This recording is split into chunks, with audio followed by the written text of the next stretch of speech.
Welcome to Community Connections. I'm Kathy Millette. Joining us on the show today is Lead Transition Specialist Lori Cleymans, and we're here to talk about the importance of a good resume and resume writing. Now, you all have classes. You have also one-on-ones. What do you recommend people do when they want to sign up? Would you recommend the class or the one-on-one? Well, we recommend that folks come to the class first to get all the basic information. Our resume writing class and most of our classes are 3 hours long. And that gives you a good solid foundation so that you understand the basic formats. You understand when we're talking about, hey, put your accomplishments down, you know what we're talking about. And so we recommend the classes first. We understand not everyone can make it to the classes. We do offer them at Schwab, Hansen, Courtney, Foster, and Kinzer every month. So there are plenty of opportunities. However, I know with work schedules, family life, moving, deployments, all that great stuff, a lot of times that means you might not be able to make it to the class. And so then what we recommend is to schedule an individual appointment. And we recommend that you schedule the appointment. If you come into the office, that is fine. However, we can't guarantee service because if our instructors are teaching, then they won't be available at that time. Or if someone is on vacation, they won't be available. So we want to make sure that we provide you with the quality assistance and timely assistance. And so it really helps us if you make that appointment in advance. We can also work with people via email so that if they can't come in at all, I work 10 hours a day, then I have to go home, I have to pick up the kids, and I just can't even make it in for that.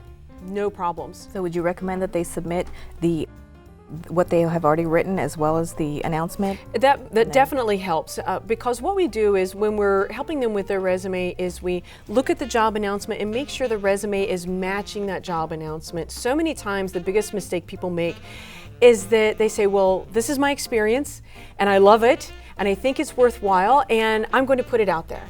And they pay very little attention to the job announcement, or they just might not understand how to connect their experience to the job announcement.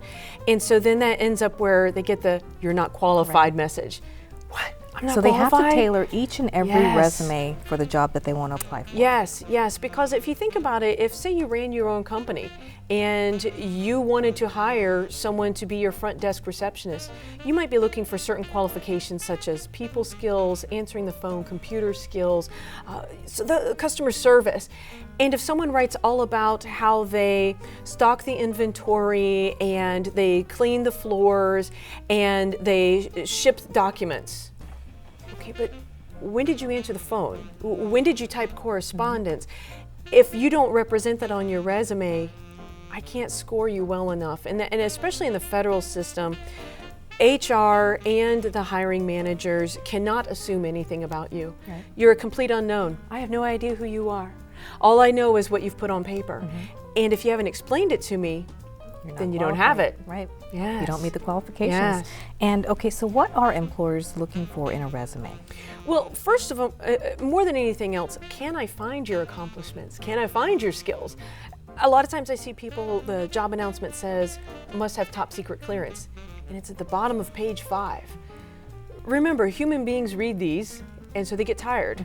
And by the time they get to page 5, they might miss that top secret clearance that you have in small font at the bottom as part of your footer. Right. So if they don't see it, you don't have it. And then here you are saying, but I have it, why didn't they see that? You didn't make it easy for them.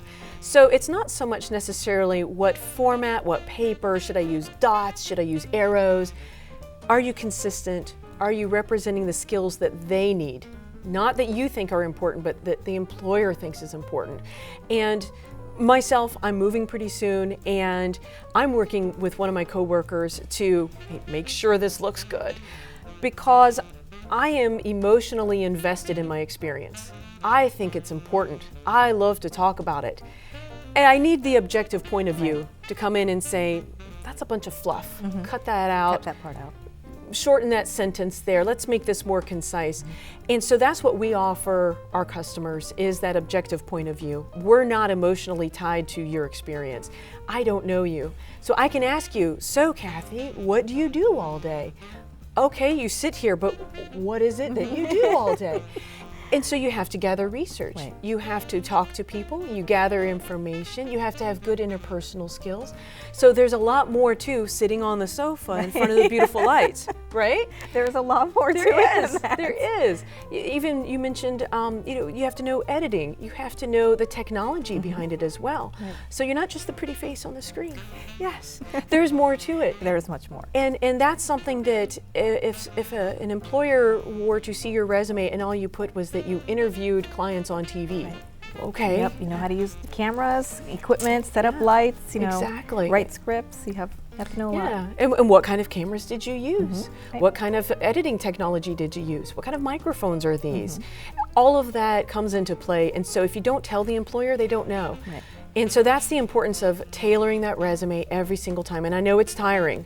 I know it's time consuming, so the key is there to start early. Should you omit everything else that is irrelevant to that job then? Usually, yes. Again, it depends on doing your research. I would say the best thing to do is if, say, there's a company or an organization you want to be a part of, find out what's important to them. I once had a client who wanted to apply with GE. And he didn't have a particular job announcement, but he knew of programs to hire veterans for GE. So the first thing I did is I go to the homepage of GE and said, well, what's important to this company?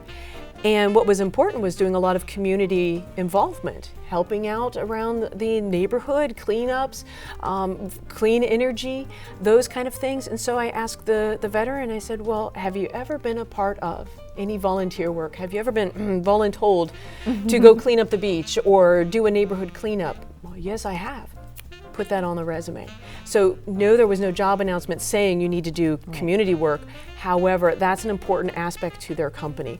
So when you can do that research ahead of time and find out what's important to them, that can greatly help you out, because there are times where the job announcement doesn't really cover everything that would actually go on day to day. And so by using your network of friends, family, coworkers, previous coworkers, and asking them those questions, that can help you out as well. So would volunteering be really important in a resume? Yes, it is. Any employer finds that as good experience. And a lot of times people seem to discount their volunteer work, and I know military spouses in particular are very guilty of doing this. They're like, well, I've just been a stay-at-home mom. That's all I've done. For 8 years, that's all I've done is I've stayed home with my kids. And then the first question I say is, well, did you ever volunteer for anything at the schools, at the daycare, in your church, in your community? Well, yes, actually I helped to organize, and they go on to this long story about how they organized an entire event. I was like, that's your work experience. You just didn't get paid. Right. That's okay. And even on a lot of job announcements that I've seen, especially here locally, it says on the federal job announcement, please list volunteer experience that will qualify you for the position. So again, that still goes back to what qualifies you for the position. Nothing against baking cookies. However, if that is not something that's going to qualify you for the job, maybe the actual baking of the cookies is not what you want. However, did you organize the bake sale? Did you take a leadership role? Did you have to set the pricing? That's what you'd want to focus on. So I think a lot of times people don't realize all of their potential. And they tend to think, well, it was only this. They told me to. I just showed up. You showed up and others didn't. So right there, you're already ahead of the game. Yep. Yeah. So what are some resources out there that we can have access to? Well, of course, the workshops, the individual assistance. I think really that individual assistance is what makes the difference. We have a lot of folks, yes, they get the foundation, and then they say, okay, but with me, how do I connect my skills to that? And one of the classes I actually was just teaching this morning, our federal resume writing class. And what we do in that class, after we go over some basic information, me and my coworker walk around the classroom and actually sit down with you and really hammer it out. Okay, you've got some basics, you've got the beginning. Now let's connect it to that actual job announcement. And so that's what we do, is line by line, help you walk through that process. So now you can understand how to connect the dots for yourself. Because what we want to do is make you successful so that you're not having to come to us every time you want to apply for a job. It's perfectly fine if you do. But our goal is to educate you so you can do this for yourself, so that when you leave Okinawa and you go off to a place where there is no military base, you can take care of yourself. Right. And this is just the first step, because Yes. this is, if you don't get past this, you're not even going to get to the interview. Yes, the resume gets you the interview. and the interview is what gets you the job. Right. And the resume is what tells your basic qualifications. It tells me, okay, is this person attention to detail? Do they have good spelling and grammar? Because I can tell you, at times it's been frustrating when someone puts on their resume, great attention to detail, and the next sentence down there's a typo. Spell check. Well, and even spell check sometimes doesn't work. Rooster and roster are the same. They're perfectly spelled correctly. And I had a client who sent me their resume and they said, well, I already applied, but can you just look it over? And at the top of page 2, it said, check the rooster on a daily basis. I was like, were you on a farm? I don't think you were. I think you meant roster. So you need to have some other people, fresh eyes, look at it. Always, and it is tiring. It's a long, time-consuming process. It's an emotional process. Why isn't anyone hiring me? Why doesn't anyone want me? There are no jobs here for me. What am I going to do with myself? You know, and it leads to so many other negative emotions. And so, when you need to take a break and have a fresh set of eyes, because then someone else will say, I think what you're trying to say is, and you go, that's right. that's it. And that's what we're trying to get at with our clients, is to help them to understand that there's more to it, and don't be so hard on yourself. And you don't just offer resume writing. There are a ton of other classes available. Can you tell us about some of them? Most definitely. We have, of course, the ACE the interview, because, like I said, that's what's going to get you the job. If you can't speak well about yourself and all those accomplishments that you wrote on that piece of paper, you're not going anywhere. Right. We also have the federal resume writing, the federal government application process, so you can understand the terminology that's being used in the federal process. Can you even apply for that position? We also have social network your way to a job, because social networking media, such as with LinkedIn, Facebook, Twitter, and a plethora of others, a lot of employers, that's how they're kind of getting their warm fuzzy about you before they even see you. That's how a lot of recruiters start looking for applicants that maybe they're in the job search but not 100% yet, and they're looking for someone with your talents and your skills. They're going online because it's free for them to do that. And we also have job fair success, so that you know how to work a job fair properly and know how to use the resources from that. We also have a professional communication workshop, so that you know how to write well and speak well, so that you can conduct yourself in interviews, on the job, effectively.